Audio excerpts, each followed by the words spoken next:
इज़्ज़त माफ़ वज़ीर आज़म जनाब नरेंद्र मोदी साहब,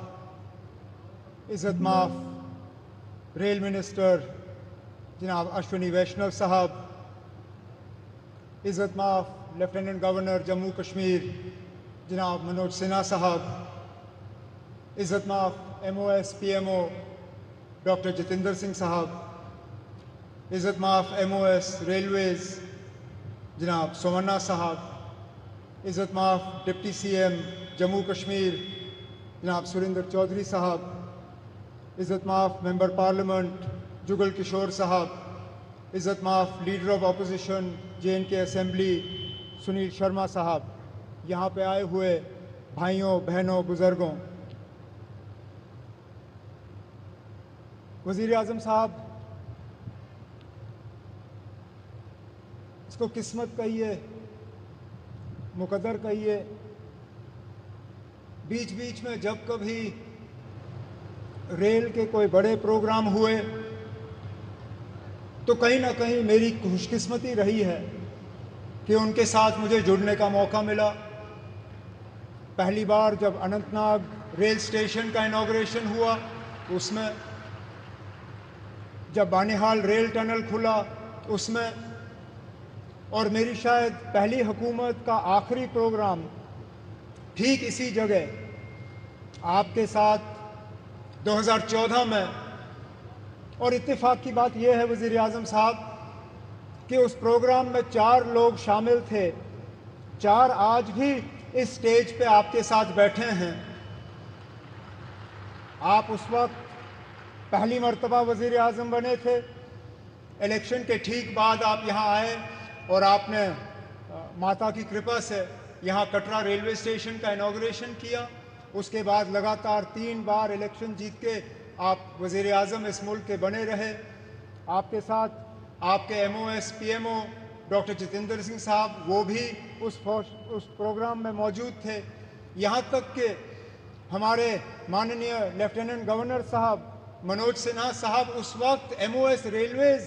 की जिम्मेदारी संभाले हुए थे जब यहाँ कटरा रेलवे स्टेशन का इनॉग्रेशन हुआ। और ख़ुद मैं वज़ीर आला के तौर पे मनोज सिन्हा साहब की अगर आप देखें तो माता की कृपा से प्रमोशन हुआ, मेरी अगर आप माने तो थोड़ा सा डिमोशन हुआ। मैं रियासत का वज़ीर आला था, अब UT का वज़ीर आला हूँ, लेकिन मान के चल रहा हूँ कि इसको दुरुस्त होने में अब ज़्यादा देर नहीं लगेगा और आप ही के हाथों जो है दोबारा जम्मू कश्मीर को जो है रियासत का दर्जा हासिल होगा। वज़ीर आज़म साहब, इस रेल के ख्वाब बहुत लोगों ने देखे, यहाँ तक कि कश्मीर को बाकी मुल्क के साथ जोड़ने का ख्वाब अंग्रेज़ों ने भी देखा था, लेकिन वो पूरा कर नहीं पाए। उनका ख्वाब था कि उड़ी झेलम के किनारे जो है वो रेल लाके कश्मीर को बाकी मुल्क के साथ जोड़ें, लेकिन आज जो अंग्रेज़ पूरा नहीं कर पाए वो आपके हाथों पूरा हुआ और जम्मू कश्मीर, कश्मीर की वादी को बाकी मुल्क के साथ जोड़ दिया गया। इस मौके पे मुझसे बहुत बड़ी भूल होगी अगर मैं पूर्व प्रधानमंत्री जनाब अटल बिहारी वाजपेयी साहब का इस मौके पे शुक्रिया ना करूं, क्योंकि ये प्रोजेक्ट ज़रूर 1983-84 में इसका संगे बुनियाद रखा गया। और मैंने पिछले दिनों मीडिया को हंसते हुए कहा कि जब ये प्रोजेक्ट शुरू हुआ मैं 8वीं क्लास का बच्चा था, आज मेरी उम्र 55 हो गई है, मेरे बच्चे भी कॉलेज पार कर गए हैं, अब जाके ये प्रोजेक्ट मुकम्मल हुआ। और ये तब हुआ जबकि वाजपेयी साहब ने इसको प्रोजेक्ट ऑफ नेशनल इम्पोर्टेंस का दर्जा देके इसमें बजट में जो है प्रावधान करके ये प्रोजेक्ट आज मुकम्मल हुआ। इस प्रोजेक्ट से जम्मू कश्मीर को भरपूर फ़ायदा होगा, लोगों का आना जाना रहेगा, टूरिज़्म से इसको फ़ायदा होगा, यहाँ के रहने वालों को फ़ायदा होगा। जैसे मैं आपको अभी कह रहा था, यहाँ बारिश पड़ते ही जब हाईवे बंद हो जाता है तो जहाज़ वाले हमें लूटना शुरू कर जाते हैं। जो 5,000 की टिकट होती है वो अचानक घंटों के अंदर 20,000 की टिकट हो जाती है। इस रेल के बनने से कम उन जहाज़ वालों की जो लूट रहती है टिकटों की, वो कम हो जाएगी और हमारा आना जाना आसान रहेगा। इसी तरह हमारा मेवा, हमारा फ्रूट,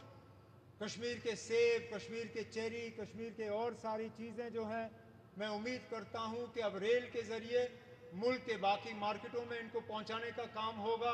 और दुनिया भर की मार्केटों में जो है वो हम पहुंचा पाएंगे। वज़ीर आज़म साहब, आज आपके शुभ हाथों से ये एक और इंफ्रास्ट्रक्चर प्रोजेक्ट जम्मू कश्मीर का जो है मुकम्मल हुआ है। इसी तरह के कई और प्रोजेक्ट्स जो हैं वो तेज़ी से आगे बढ़ रहे हैं, चाहे जम्मू का रिंग रोड हो, चाहे श्रीनगर का रिंग रोड हो, चाहे दिल्ली अमृतसर कटरा का एक्सप्रेसवे हो, चाहे जम्मू श्रीनगर 4 लेनिंग हाईवे का काम हो, जम्मू एयरपोर्ट के एक्सपेंशन का काम, श्रीनगर एयरपोर्ट के एक्सपेंशन का काम, जम्मू ये रेलवे के नेटवर्क का एक्सपेंशन, इन सब चीज़ों को जो है तेज़ी से मुकम्मल करके हमारा पूरा इरादा है और हमारी मुकम्मल कोशिश है कि जो विकसित जम्मू कश्मीर, विकसित भारत का जो आपने नारा दिया है, उसको पूरा रंग भर के हम मुकम्मल करके यहाँ के लोगों के हवाले कर लेंगे। लेकिन आज इस मौके पे जम्मू कश्मीर के लोगों की तरफ से वज़ीर आज़म साहब, मैं आपका दिल की गहराइयों से इस मौके पे शुक्रिया और मुबारकबाद करता हूँ। बहुत बहुत शुक्रिया।